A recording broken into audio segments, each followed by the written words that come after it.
Well, good afternoon and welcome to the Homestead. My name is Jonathan. Thank you for joining us as we continue on this second half of the Spring 2025 Porch Talk series. And today I'm out here in the woods on the east side of the ranch, and there is a really beautiful, large maple tree right behind me. I've tried to position myself here to where you can see it in the camera. And as best I can tell, looking at this maple tree, it is somewhere between 80 and 150 years old. This maple tree has seen a century of action happen in the world. Now, its awareness is somewhat limited to all of those things, but regardless, this tree was designed to endure storms, hail, all kinds of droughts, flooding, all kinds of different types of weather, temperatures down to minus 20, all the way up to 110, all the things that you would see sitting out, and it's right outside here in the sun, exposed. And as I was looking at it and I was setting up and getting ready to film this porch talk, I was thinking about the significance of that and how it was designed, how God designed it to grow roots deep into the ground, not only to gather nutrients, but so that it was firmly planted and it would raise enormous branches and leaves that could absorb the power of the sun and continue to make this thing thrive and to be, I don't even know how tall that is, really, really, really tall tree. And in the same way, God has given us the ability to plant ourselves in whatever place He has called us to be, so that we can grow and thrive and endure the test of time. And just like this tree has endured really nice days like today, it has also endured terrible hardships through storm and lack of nutrients, lack of resources. And it's a good, I think, mental picture for us, or I guess it's more of a mental picture for you guys because you're looking at it. I'm not facing it at the moment, but I know it's back there. And I wanted to kind of start off that way as we continue to talk about, and this will be part 2 of our Homesteading and Preparedness 2-part series.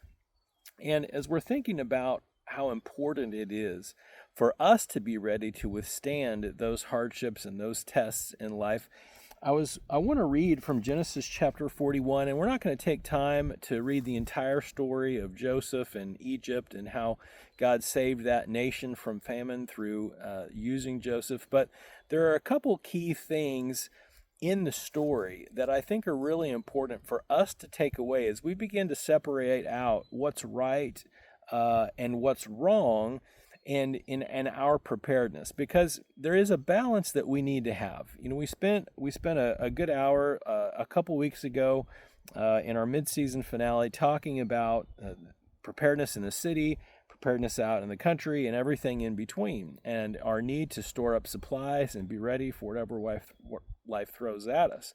But we also need to remember that God has told us that He will never leave us or forsake us. And so even though we may go through tough times, our physical bodies may even be killed in this life, that He doesn't want us to be anxious. He doesn't want us to be worried. He doesn't want us to obsess or fret over life. So we want to balance those things out and make sure that we are not reacting to or responding to the news, in an emotional way.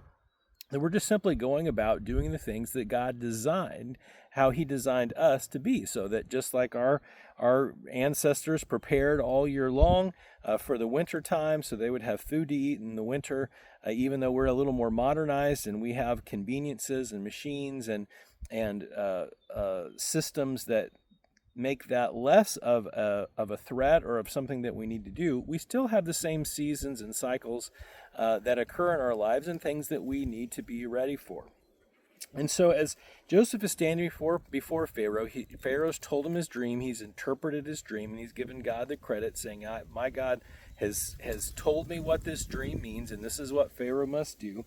And he says some interesting things. So first he says, let him appoint overseers over the land and take a fifth of the harvest of the land of Egypt during the 7 years of abundance. And this is in Genesis chapter 41.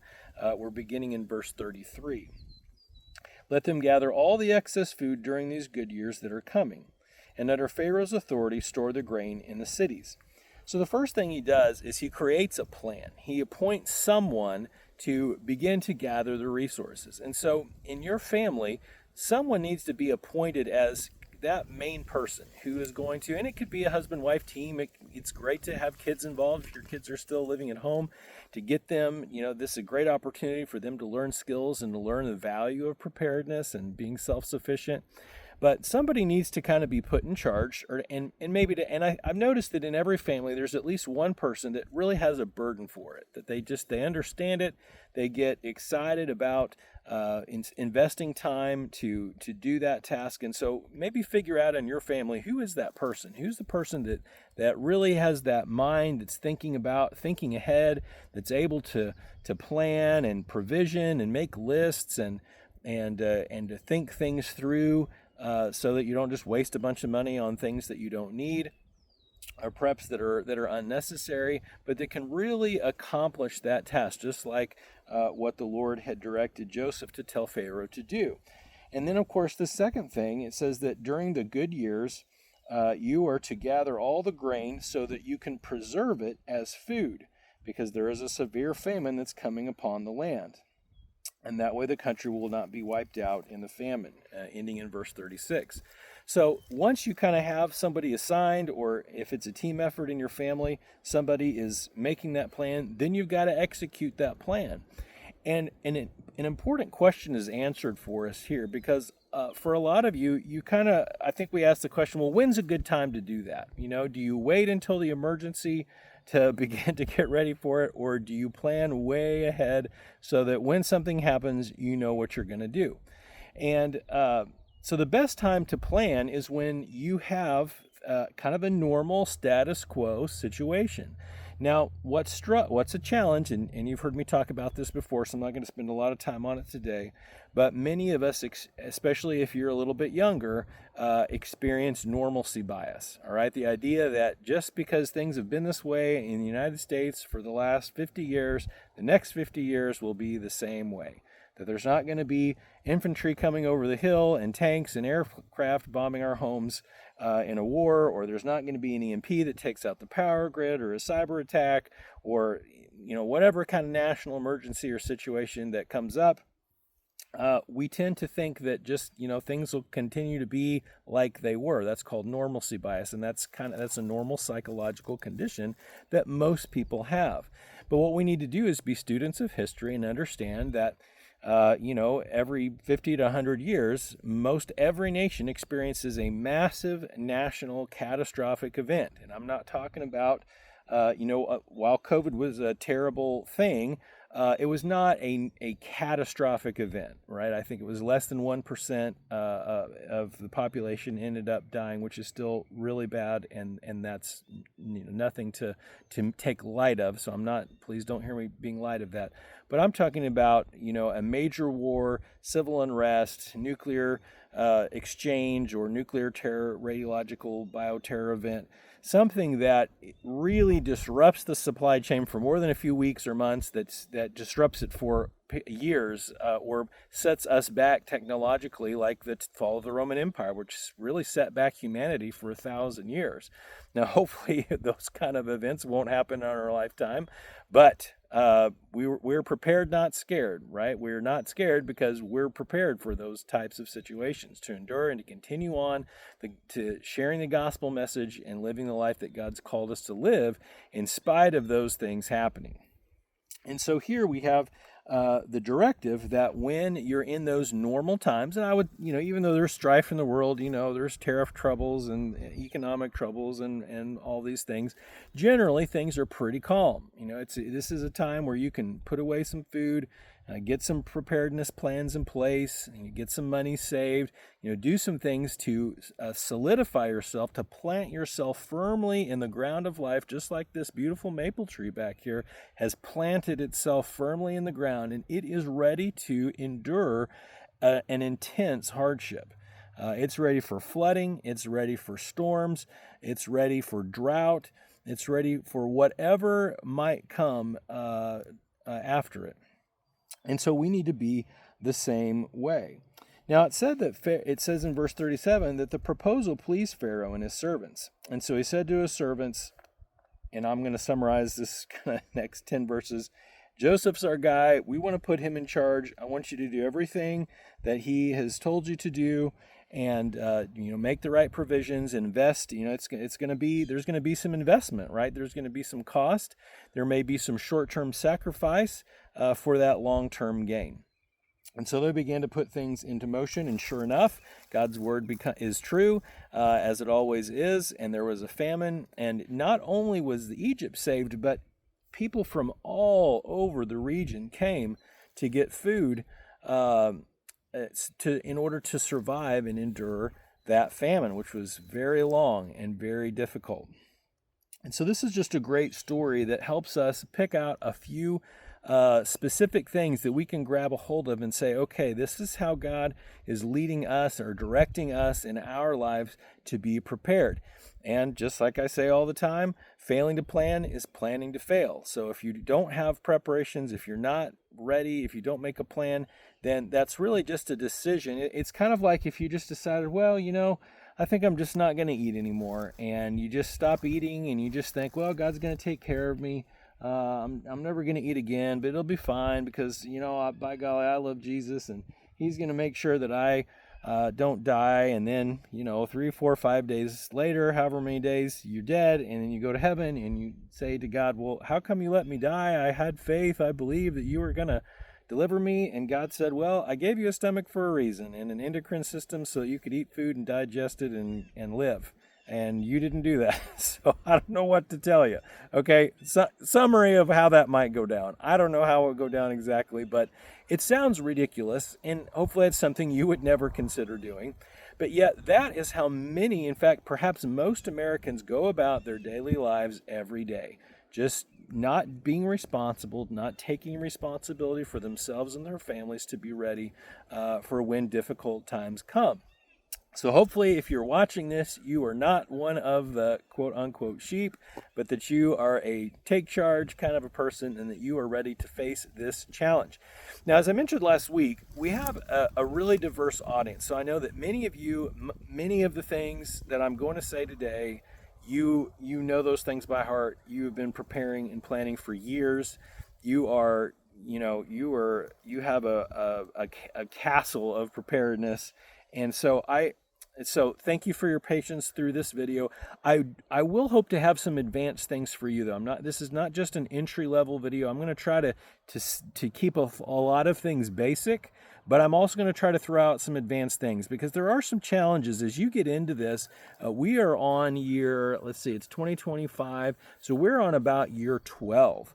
We actually began our preparedness journey, our self-sufficiency journey back in 2013 when we lived in the subdivision in Ozark, and we have continued on through up until this time, and I have come across all kinds of challenges. I've made mistakes, so hopefully today maybe I can share some things that will help you on your journey.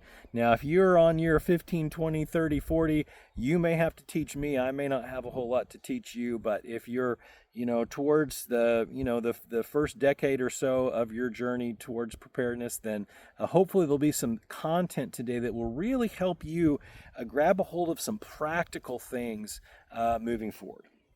All right, so I'm going to whip out my list here. And what I'd like to do today is talk about what I would identify, and probably most people in the preparedness community, as the 5 areas or key areas of preparedness. Now, certainly there are, it's way beyond just these 5 things, but we can't talk about this all season long as much as I would probably like to do that. Not everyone is super excited about this topic, so I want to be mindful of that, but also have something for those that are. I know many of you are. And so this is by no means an exhaustive list, but I think that it is a list that will help you begin to categorize and think about the ways you need to be prepared. All right, so number 1, and these are in no particular order, Number one is food preparedness, and that's pretty common. When we think about preparedness, we think about food, so that's not a big shocker. Like, oh, food's on this list, I can't believe it. And that's because we eat 2 or 3 meals a day. You really should eat at least 3 meals a day, maybe 4, not enormous meals, but 400 to 800 calorie meals, depending on what your body mass index is and your basic metabolic rate.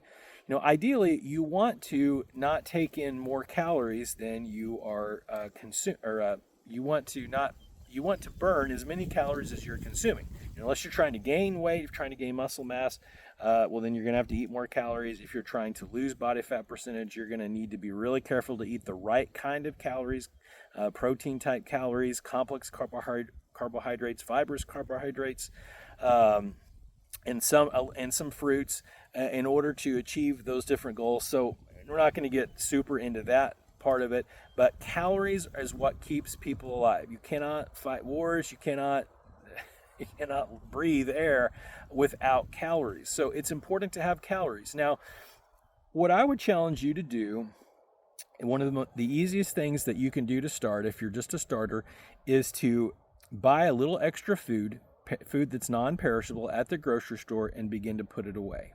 All right? It's very simple. You don't have to necessarily have a huge plan, and you always eat your food that has the nearest expiration date first. You just load up on the canned goods. You load up on all the things, not nasty things that you would never eat, right? I mean, just think about it. You may be eating this food next week, depending on how things go in the world. So if you stock up beans and rice, then just know that you're going to be eating beans and rice, for every meal. Now, that beans and rice is a great meal because it's pretty inexpensive, and it's really a good source of carbohydrates and a good source of proteins. And of course, beans are a legume that has high in protein, but it also has a lot of fiber, a lot of good things about it. But you're going to need a more extensive diet than that. Now, there's a lot of space in between. Let's go to the more, what I would call the self-sufficient food type. So you can store it up, right? And depending on what your, whether you have a yard or a place to grow food or a place to have animals and chickens to lay eggs and things, depending on your situation, you may be able to have a consistent, kind of a circle of life food source. All right. So for example, one of those, one that we have, been working towards mastery of, and one that's very inexpensive, something that anybody on the smallest budget, if you make minimum wage and work part-time, you can do this one, is with chickens. A chicken is something that you can buy some laying hens. You can eat or hatch the eggs that they lay. Of course, you're going to need a rooster if you do that. And then you can incubate those eggs, hatch more chickens, eat them for meat. I mean, who doesn't like a chicken dinner? Or you can use them as layers. And that is a cycle that can be ongoing. Now, you do need to feed those chickens. So you're going to either have to buy food, which we do partially. We still do buy food for our chickens. We are working on producing food for the chickens to eat. It would be awesome if we could get to 100%. Then it would be a completely, off-grid, self-sustaining cycle that doesn't require any inputs. That's an input. If you bring something into your life that you don't produce yourself, that's an input, right? That's something that you need in order to survive. So if you buy chickens for a while, you're going to need to buy the things, you're going to need a chicken coop. You're going to need some of the little setup things. But eventually, if you get to the place where, you can grow some things that chickens eat, or if you've got, a woodsy area like this, they can almost live completely off of bugs. Not really in the wintertime. You're going to need to do something in the winter. But in the summer, I mean, our chickens hanging out around here, and the chickens that are in the orchard that right now don't have a lot of bugs to eat, they're eating 3 times as much food as the chickens that are out here with the sheep that have this forest to hunt through and scratch through, and they are little bug hunters. I tell you what, if they're out here, they will find them, no question about it. All right, and you can do that with growing corn. You can do it with growing green beans and fruit trees and blueberries and bushes and just all the things, sheep, cows, whatever other animals you want to raise. You can do that. I'm checking for ticks here. I saw one the other day. I don't want to sit here and let them eat me up. And so you can think about it instead of just, all right, I've stored 10,000 calories, it'll last this long, and then we're all going to starve to death after that. This way you kind of have that ongoing food source. Now, you're not going to be able to just run out unless you literally have $1 million and just do all of that. It's going to be something that you slowly transition towards. Maybe you're just 100, you start off, you're 100%. I was going to say addicted to the grocery store. It's probably not, it's a little bit over the top. But you're 100% reliant on the grocery store. And maybe you set a goal this year, you're going to produce 1%. You just start with 1% that you're going to just grow a few things in pots, and you're going to eat that food. You're going to get a little inside orange tree or something, and you're going to produce 1% of the food that you eat. And then you work on, getting to 5% and then 10% and 20%, and you work on that over the long term. All right. So there's two extremes there depending on your situation. If you're in a more urban setting, that of course is a little bit more challenging. So you just need to get clever with get a good pantry going and get some long-term food storage. You can buy the big food buckets, and that's a great way to get a lot of calories really fast and for really cheap. And in fact, we started with food buckets. We've got some, they're all 25-year life, but we've got some that now have got some time on them.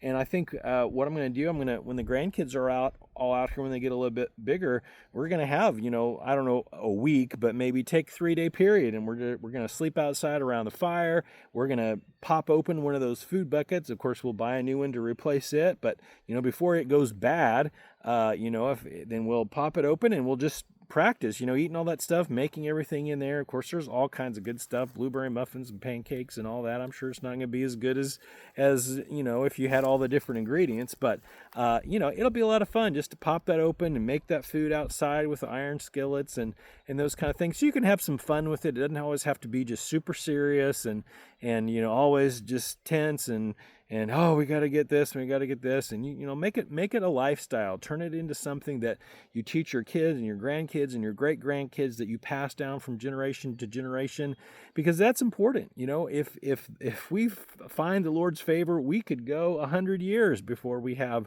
a calamity that affects our culture or it really eliminates civilization as we know it. And so you want to be the catalyst, but we don't even know if those types of very, very serious of biblical proportion type situations will even happen in our lifetime. So let it be fun, pass down that tradition from generation to generation, and have fun with your kids, have fun with your grandkids. Let it be a time of learning and fun and that kind of thing.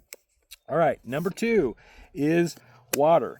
Now, water is something that is really unexciting, and you typically don't even think about water. I mean, when was the last time you thought about, where am I going to get my water, right? I mean, you twist the little thing behind the sink, and water comes out. It's like magic. So let's talk about different water scenarios, how you can store it, where you can get it. The first thing that's important is that everybody, whether you live in the city or the country or wherever, you have water sources inside your home. So if the water is just shut off, or there's a boil order that goes into place where you can't drink the water, or there's water but there's no power in your township to pump the water into your house, which could very likely be the case.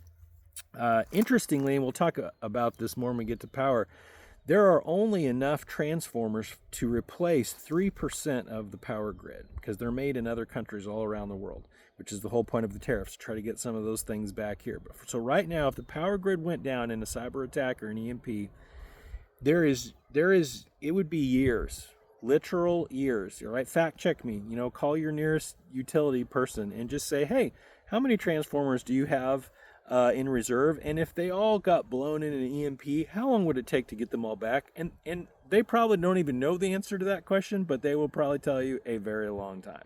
All right, so anyway, but we'll get to power in a minute. But you need power to pump water. If you're not on a well, of course, even if you are on a well, you need power to pump water. So we'll talk about that. But let's talk about where you can go immediately to get water. All right, number 1, hot water heater. And if you have instant hot, I know probably not very many of you guys do, but a few of you may have instant hot water heaters where you don't store water. then I would suggest get yourself a hybrid water heater.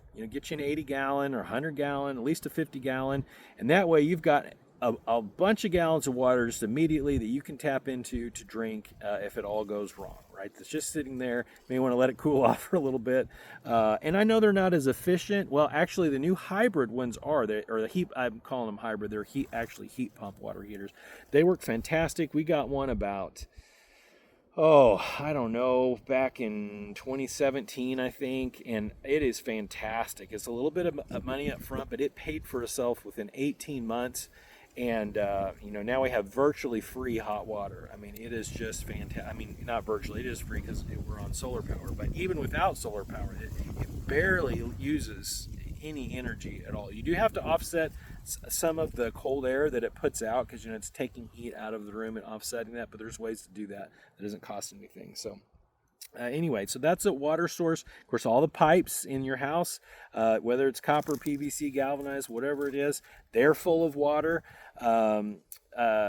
So you can get water from there. I mean, toilets, probably not your drinking water that you necessarily want to drink it, but those could be for pets. That could be for, of course you could boil it, but it could be for, you could put a little bleach in it and use it for sanitizing or cleaning water, things like that. But that's, your water tank behind your toilet is holding a big thing of water.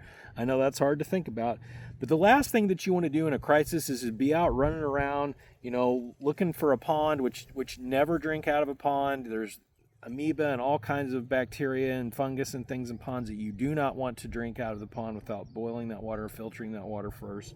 And you can buy filters, you can order stuff online in order to filter pond water. But I mean, but in reality, everyone's going to be guarding their ponds in that kind of situation. So you're more likely to get shot trying to get to a pond, and even if you make it alive to the pond. So it's just not a good idea to be out running around looking for water. You know where your water is. Now, of course, if you want to get ahead of that a little bit and you don't have a well, that's still fine. You can sanitize or buy Food Safe, which is probably the best thing to do. But you can also just get free, milk jugs and things. You just have to, if you do milk jugs, you got to make sure that you kill all the bacteria from the milk and stuff, by sanitizing those.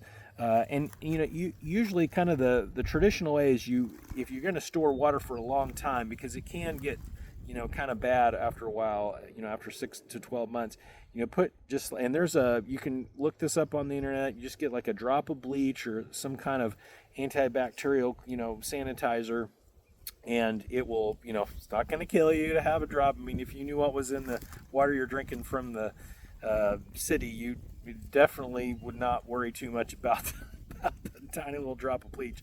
But that'll just keep your water from growing mold and fungus and stuff, and it'll keep it sanitary. And you can do that so often, and you just keep water on hand. Now, if you have the ability to be on a well, or if you are in a well, then it's a little bit of a different prep.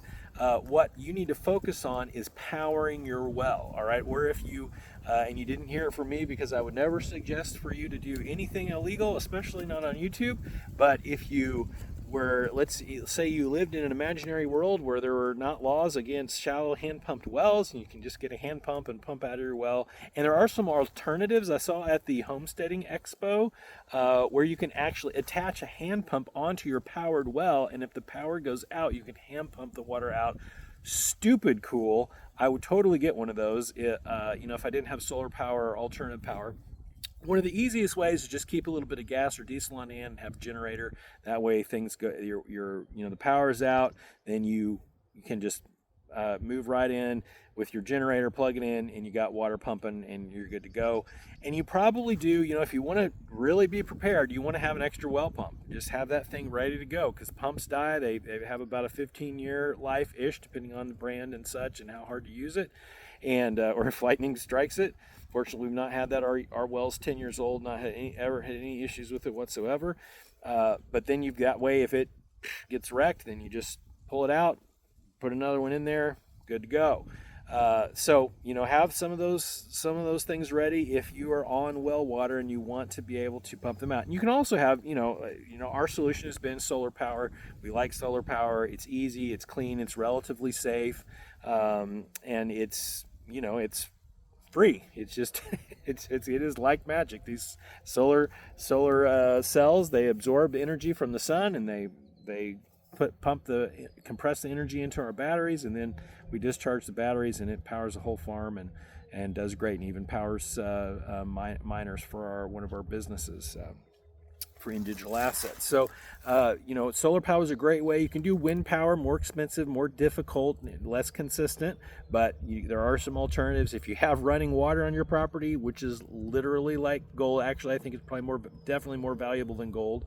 You can put a hydroelectric power generator, and that would be amazing. We don't have that, but wow, if we had something like that, that would be absolutely amazing. If you've got running water, a little creek or something on your property, that will just generate, it spins a turbine, generates power, and you have power 24/7. I mean, that's the way to go, but difficult. You're going to pay, you pick any property, I don't care where it is, if it's got running water on it, you're going to pay between $100,000 and $1 million extra just for the running water. You don't believe me? Go look at the listings. That is how it is. It's crazy, but I mean, seriously cool. Probably cheaper in the long run just to buy a property without that. And you could buy 500 solar panels and power your farm 10 times over in the dead of winter for 20 days straight without any sun, and be cheaper than buying property with water. But it would be nice. It definitely would. It would be, and it's really pretty to be able to look out and see water running through your property. But all right, so water is important. You can't, it's just like food. You cannot live without water. And I definitely don't want to live. I'm going thirsty. I can do that for a while, but not taking a shower is just a non-option. You do not want to be around me if the shower taking is not a possibility. This is why I do not take mission trips south of Missouri, because it's bad for everyone. I go north only on mission projects for the safety of everyone around me. So water is important. All right, number 3, skills. And this is an area where I would say a lot of people, it's overlooked. People don't value it. They don't realize how important skills are. And there are a lot of skills. And I'm going to place security inside, for our purposes today, security inside the skills category, because really being able to provide security for your family, for your homestead, that's a skill. You cannot just, and I wish it were the case, but especially for someone like me, I don't have military training. I have military family members, but they were trained. I was not trained. And so I can learn and glean some information from them, but I'm going to have to train myself, and I'm going to have to learn about firearms. I'm going to have to learn about range and infrared and night vision and all those things that I've been working on learning for years and years, and putting things, security measures in place so that if I have to protect and defend this homestead, then I'm able to do that. And it's going to take more than just one person. You're going to need, a small special forces operations squad of people, so if you're a family of 4, pretty much everybody is not recruited. What's the word? Drafted. Everybody gets automatically drafted into the security force and needs training. And that's good just to have training. You could be at Walmart and have to defend yourself. You could be on the street after dark somewhere, and need to defend yourself. So those are just good skills. Being able to have self-defense, learn home defense and home defense measures. That's an important skill. So I'm lumping that in for today's discussion into that category. But you need to have skills in terms of medical skills, so that you can do basic triage, basic setting bones, knowing what to do with lacerations. There are a lot of great medical supplies, and nothing that I'm saying today constitutes medical advice. Contact your doctor and do whatever your doctor says to do. I'm kind of talking about when help's not coming. That's the context of our situation. Or if you live out here like me, and help's not coming for a while, right? It's going to take the ambulance or the helicopter a little while to get out here. And so, although they're pretty fast, they've been out here before. I've broken bones before and been out in the field, and they had to come out in here and get me, take me to the hospital, and they were pretty good. But in the event that they're not coming, then you got to know what to do and have some. And that's a skill. That's not something you can just imagine that like, oh, in the situation, I'll know what to do. Well, you won't if you don't have any training, and you're probably you may end up making the situation worse. And the number one rule, if you're a medical professional, is do no harm, right? Including to yourself. All right, other skills that you need to have. How to grow food, how to plant things, raise livestock, those kind of things. You need skills for in terms of how to build things, how to process firewood so you can heat your home if there's no electricity, unless you're going to use, again, if you've got some kind of an alternate power source, that's fine. But heat is very difficult, and even with our solar system, we could not run all of our heat pumps, especially in the winter where sunlight is a little more scarce. So you only have 3 what's called a sun hour. That means well, I don't want to get super into the whole solar system game, but you basically have a little less than half of the solar power in the winter time than what you have in the summertime. So it is very difficult. You can power a lot of things, but you running heaters off of solar, you're going to need, for the average home that is, let's say 1,500 square feet or 2,000 square foot, if you want to run a heat pump and be warm and cozy all winter long and have 3 days of batteries, you're going to need probably 120 kilowatt hours of battery bank of lithium iron phosphate batteries, and you're going to need probably 80 300 watt panels, or you're going to need 4,600 watt bifacial panels. I mean, that's a pretty big financial investment. So unless you want to do that, it's a whole lot easier and definitely better for your body fat percentage for you to go out and find some trees. Maybe not as big as that one. I don't think that would be terrifying to cut down that tree, but find some trees to cut down, and it doesn't take that long. I mean, I can, especially if I've got someone helping me, one of the kids or someone from church or a friend come out and help. I mean, probably one long hard day or 2 long hard days, and I've got wood for the winter. And of course, we have a very heat efficient house. Our walls are insulated with high density, high efficiency foam. When we built this house, we kind of had in mind, that we wanted to use it energy efficiently. So you may have to have more cord. We can get by on about 2 cords for the winter. And we have a 6,000 square foot plus home because we had 5 kids at the time. It sounds like a big house, but trust me, when 7 people are in there, that house gets real small real fast. But we can heat all of that pretty well with our high efficiency wood burning fireplace. Now, if you have a traditional wood burning fireplace, just kind of a quick note, you're probably going to want to change that because because of the heat just going every which way. It's hard to get that heat pushed into the room without getting smoke pushed into the room. So you're probably going to want to use your traditional fireplace. And what's beautiful about them is the chimneys are beautiful. Those big stone chimneys, I love that. But you want to probably put a high efficiency insert with a metal flue, also a lot safer in terms of preventing house fires because you have air as a safety place, and you also have a metal non-flammable pipe that kind of goes up inside your chimney, so that the smoke goes out one way, and then it'll push the heat into the room because it seals, and so it seals the heat in. It heats up these stones that surround the high efficiency fireplace, and it moves the heat into the room. So you get a raging fire going. I mean, you can light up your house quick. With one of those guys, and they're very reasonable. We got ours from Aaron's Fireplace in Republic. They did a great job. We've also bought fireplaces from HMI before, so there's lots of reputable, good companies that will help you with the wood burning fireplace. It's also very green, very environmentally friendly because something that came from the ground goes back to the ground. Doesn't really create pollution. You're not burning coal in a factory somewhere to create electricity to power it. So it's a good, if you like to be green, then that's something you can do there. But all those things, there's a lot more skills than that, but we're already at 40 minutes today, so I'm not going to spend any more time talking about skills. But there are some great books out there. I've referenced them many times, but there's just get a great homesteading, self-sufficiency, manual or handbook that you can just read and go through and learn skills. And it's a lifelong task. There are many things, and the best thing is if you have a grandparent or a great grandparent that's in their 80s or 90s that had these skills when they were kids, that grew up and really knew how to do things. Wow. That is also more valuable than solid gold. Buy them a really nice steak dinner at Longhorn and learn everything you possibly can from them. All right, number 4, power.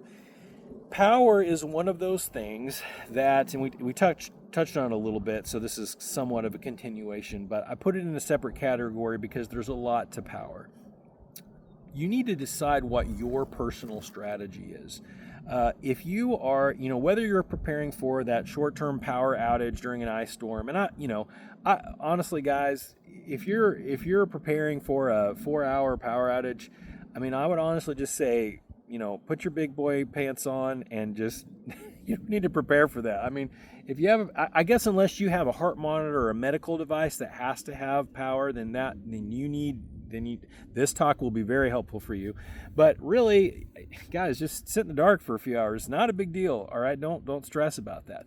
So when we talk about producing our own power or having a plan for when the power goes off, we're talking about a major national disaster. We're talking about a situation where there is, for me, I think the most likely scenario is some kind of a cyber attack or some kind of a high altitude or EMP that takes out a large part of the power grid.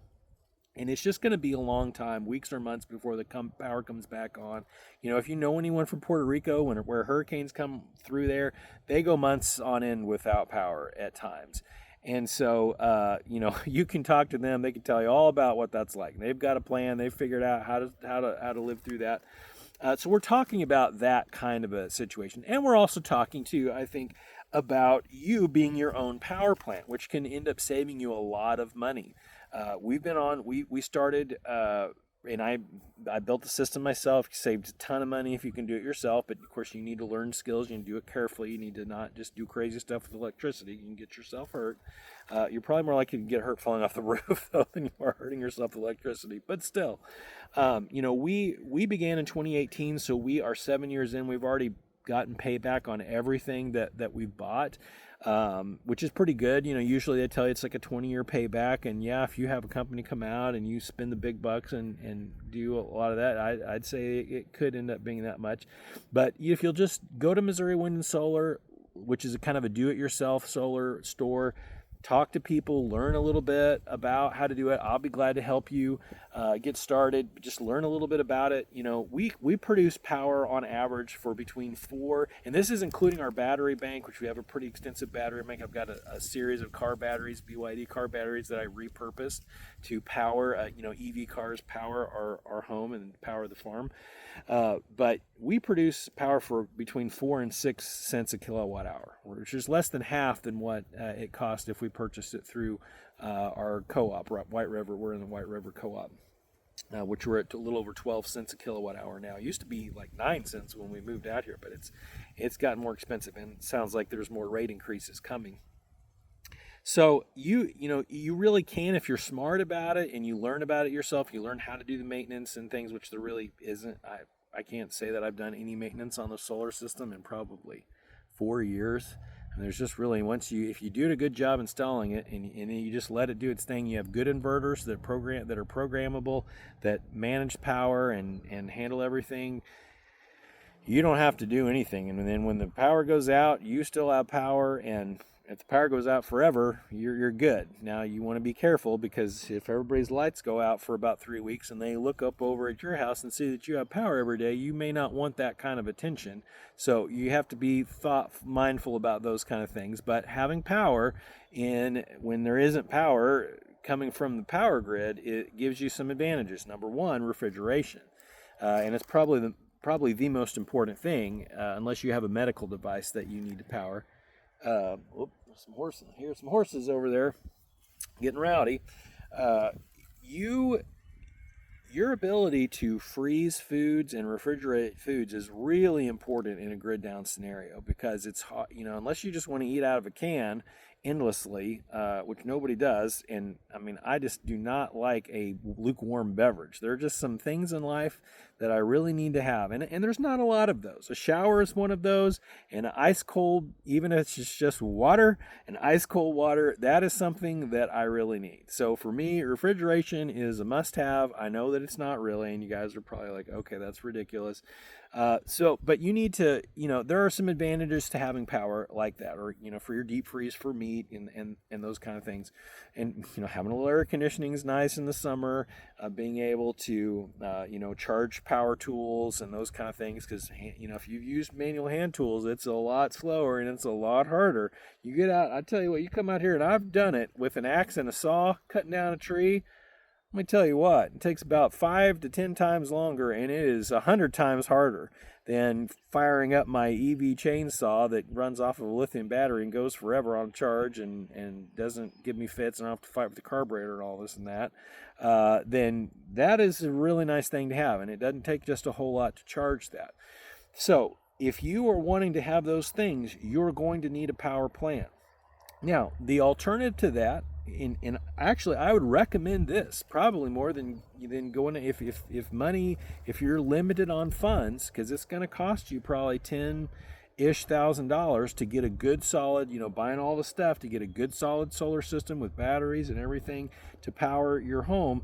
And if you have a large home, it's going to be 3 or 4 times that much, and depending on what all you're wanting to power. But I would almost recommend going the easier route. Heat your home with wood, and then just use, like for light, use kerosene lanterns or candles. You can make candles for practically nothing. You can buy wax and make candles. You can make 1,000 candles and have them ready to go, and you'll have light for years. Or get those flat little LED flashlights that use almost no battery power to run, and get you 100 lithium batteries that have a 25-year shelf life, and you're good to go with light. But do some of those less expensive options. Is you don't need air conditioning, you don't need heat pumps or gas to heat your home. You get a little propane heater, kerosene heater.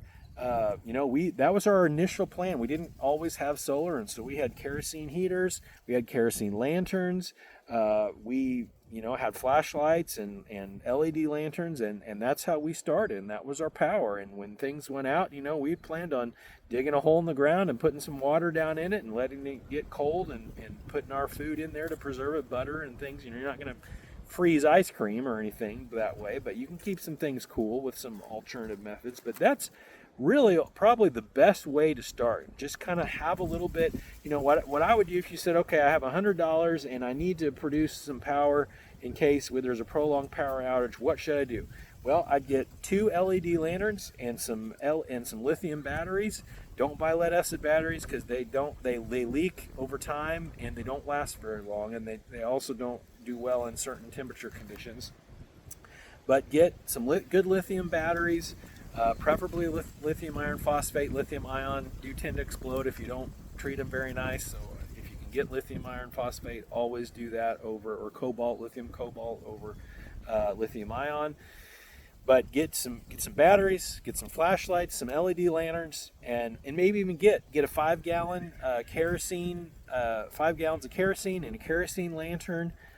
Just in case there is an EMP that takes out the little electronics and things in your LED stuff, and get a way to source wood either on your own property or somebody that you can trade with, and go get some firewood and a wood stove and or a fireplace, and just you don't have to have power. I mean, what are you going to power? With the internet's out. I mean, what are you really going to do? You're going to watch Well, you're not going to watch Netflix. You're going to be. I tell you what you're going to be doing is you're going to be growing food. You're going to be because it's a full-time job, and you're going to be wanting to focus on that task. So power is not. When we talk about it, sometimes you think, oh, I got to spend $10,000 on a diesel generator that's all, electrically hooked up to my house and all this kind of stuff, which is awesome. But then again, now you got to have an enormous diesel tank. I've got a 300-gallon diesel tank, and that wouldn't do it. You really probably going to need a in-ground 1,000-gallon diesel tank, and that's going to be expensive and a little bit dangerous. I don't love gas or diesel or propane or kerosene for those reasons, because they do tend to explode if you don't treat them right. And so I've tried to go, we've gone no gas, no propane, no kerosene. We do have diesel because all the vehicles, my truck, the UTV, tractor, all run off of diesel. We don't have anything gas anymore. All the machines now are battery powered. Even our auger is battery powered. Chainsaw is battery powered. Lawnmower is battery powered. We've gone to the ecosystem. I like that brand, but there's a lot of good brands now. You can decide what's best for you and your family. But you don't have to do that, or spend $50,000 on a solar system, or even $10,000 on a basic solar system. You don't have to have those things. Just lower your standard of living a little bit, and you're going to be just fine. The human race survived for thousands of years without electricity, but you're going to need some power. Your food situation becomes extremely more complicated without a refrigerator. So you do want to kind of think that through. And you could, if you wanted to have a little bit of both, have some kerosene and some batteries, and just spend a little bit of money, get like 5 solar panels, a small inverter, a small battery, and you can power a refrigerator off of that. Absolutely. Especially if you get a good energy efficient refrigerator, you can run it off of that, have refrigeration, have a few lights, and you'll be fine. I promise. Okay. Last one, communications. All right. Communication. So this is something we don't think about a lot, because, anymore, you just pick up your cell phone, you call anybody anywhere in the world, talk to them, super easy, get on the internet, send an email, send a Facebook message. There are a million ways to easily communicate. But in a grid down situation, or in a situation where there's some kind of radio interference, or everybody, maybe the power grid is perfectly fine, but there's an emergency and everybody wants to call everybody all of a sudden, well then it's just, the cell phones are not going to work. It's going to go down. Internet's going to be sluggishly slow and difficult to send messages, and that's assuming there's even power to power all the routers and everything. So you don't want to rely on cell phones, you don't want to rely on the internet, and you can't even really rely on ham radio, which is, of those three, definitely the best option. The problem is those repeaters, while they have battery backups, they will eventually go offline if there's not central power. And so then, if without a repeater, ham radios don't work very well.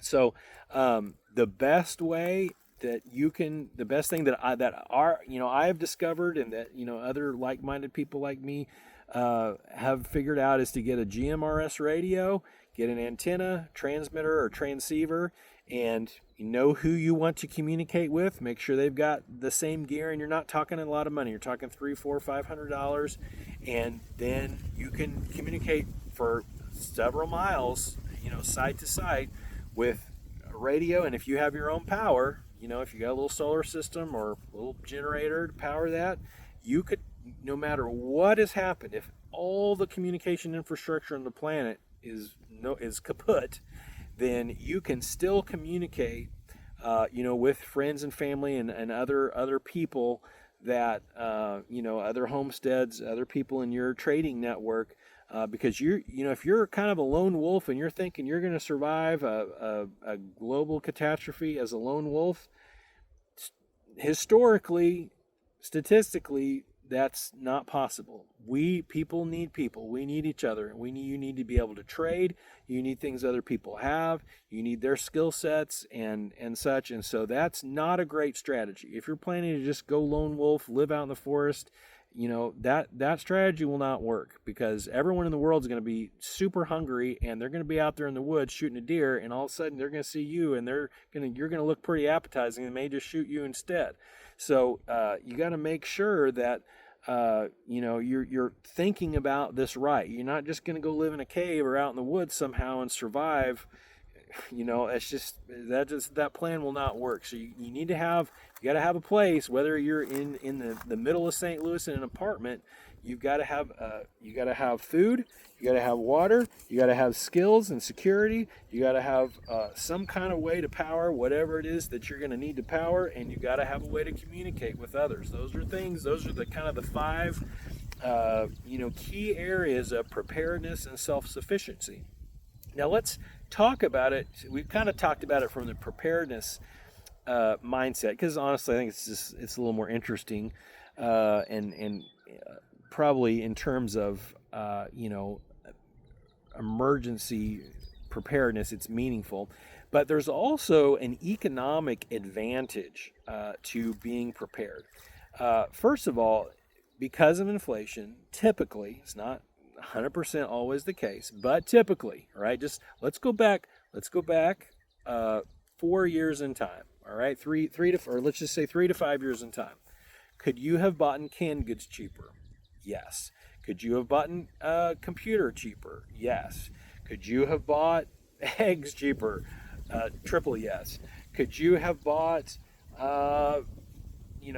pretty much, a car cheaper? Yes. Could you, just everything was cheaper, right? It was less expensive because the dollar is basically, the U.S. government has defaulted on its debt. And instead of just saying, hey, sorry, we have $40 trillion of debt, we can't pay it back, they've just defaulted through inflation. And so that just means they devalue the currency, and now a dollar doesn't buy very much. But the same thing is a default. If you go bankrupt, you can't pay your bills, then you lose stuff. But the federal government, their solution is, and I'm saying the federal government, there's other entities involved in that situation. That was an oversimplification. But generally, I'm being fly swarmed here. Sorry about that. Their response is just to inflate the dollar. That's why you want to have gold, silver, and Bitcoin. Pretty much anything. You can have rocks. Collect rocks. Rocks on land is more valuable than a dollar. There's no question about it. But anyway, it's not a hate on the dollar day. That's just how it is. It's not just the dollar. It's every fiat currency is like that. That's why fiat currency is not a good idea, and I don't think we'll have it. I think clearly with the new Bitcoin strategic reserve, all the new stuff with digital finance, we have a government now that's very pro crypto, pro Bitcoin. I think we're going towards a much better system, kind of back to a digital gold type standard, and it's going to solve the inflation problem. But for now, we have inflation.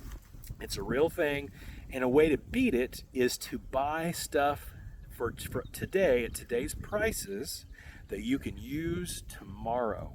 And that way, no matter what it is, whether it's batteries, whether it is food, whether it is whatever things you just consume on a regular basis, just regular supplies, soap, toothpaste, just all that kind of stuff, all those commodities and things that we go through, deodorant, all that stuff.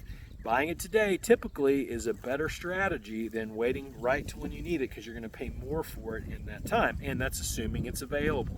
May or may not be available. Of course, when we know that because of the supply chain. So if you can plan ahead, let's say that everything is rosy and golden in the United States of America for the rest of your natural life. You are still way ahead if you have prepared by collecting supplies, collecting food, having all these things in advance.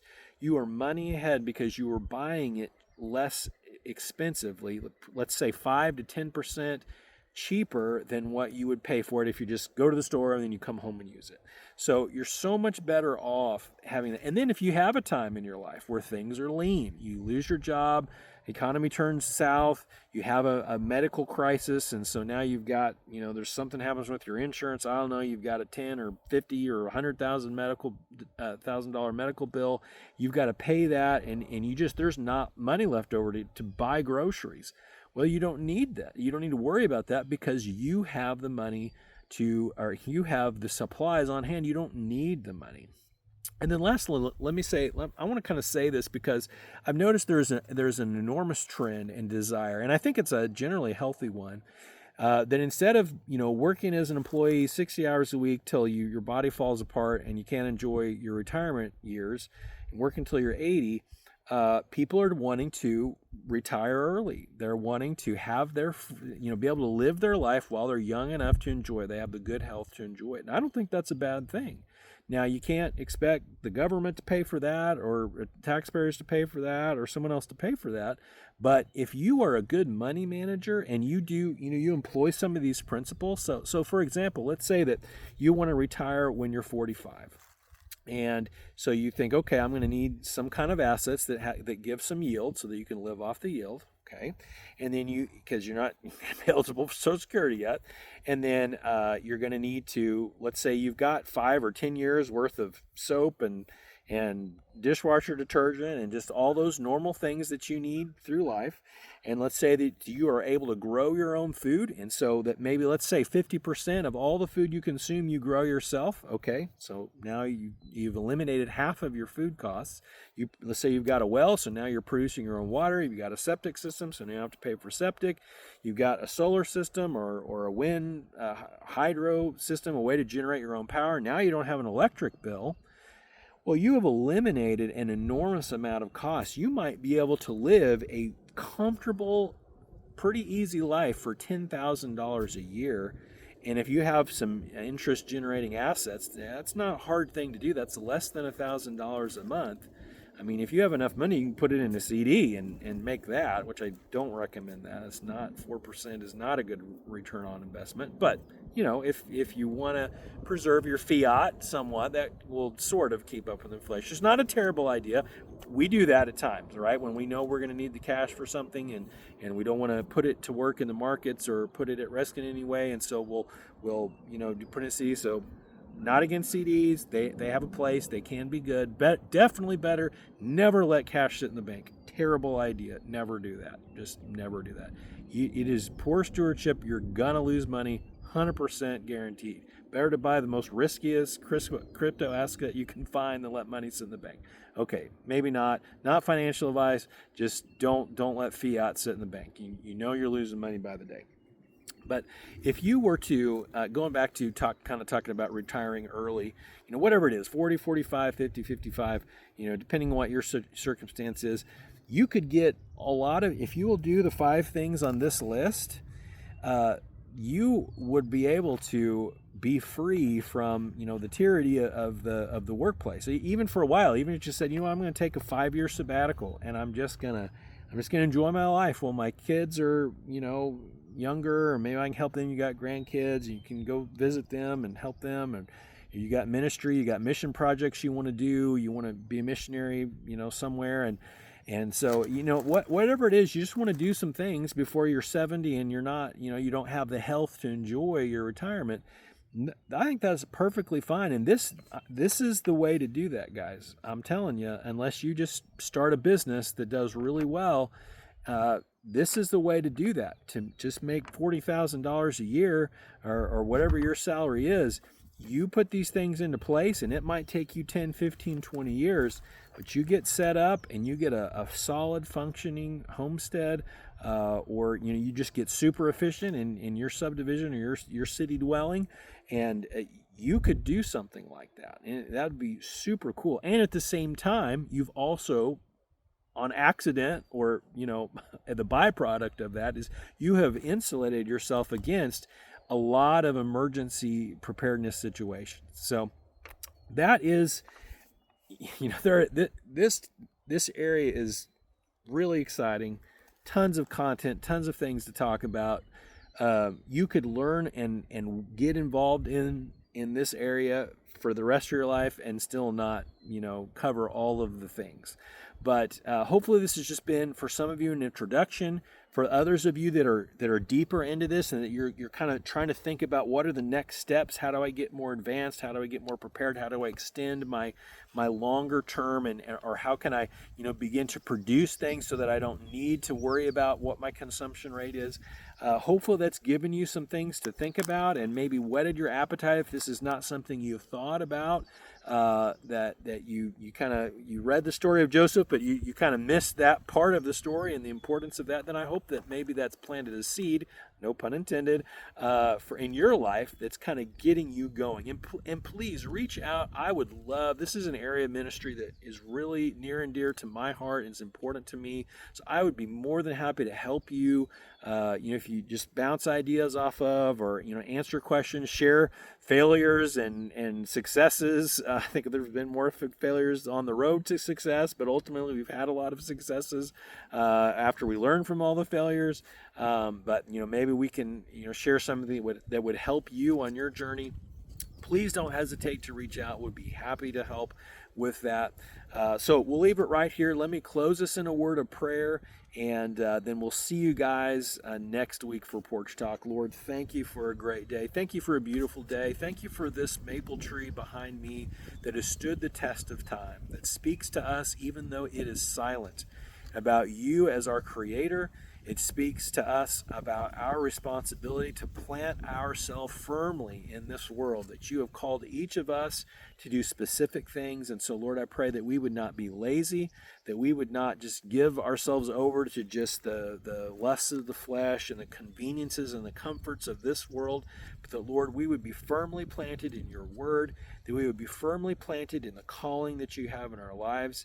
And God, I pray that as followers of Christ, that we would be prepared, that we would be ready for whatever happens, for whatever calamity occurs in this world, that we would be more than conquerors, that we would be ready to face that challenge, that our plan would not just be to lay down and die, but that we would continue to thrive and to endure whatever hardship and to accomplish the goal of sharing the gospel throughout the world. And so, Lord, we thank you for the opportunities that we have. We thank you for this beautiful nation that was founded, Lord, on these principles, that a human being should have liberty and the ability to be self-sufficient and to enjoy the pursuit of happiness in their life. And so, Lord, we thank you that we live in a place where that is possible. And we pray, Lord, that you would give us the inspiration and the steadfastness to accomplish the things that you have put on our heart to accomplish. We pray that we would follow you in all things, and that we would not be worried or anxious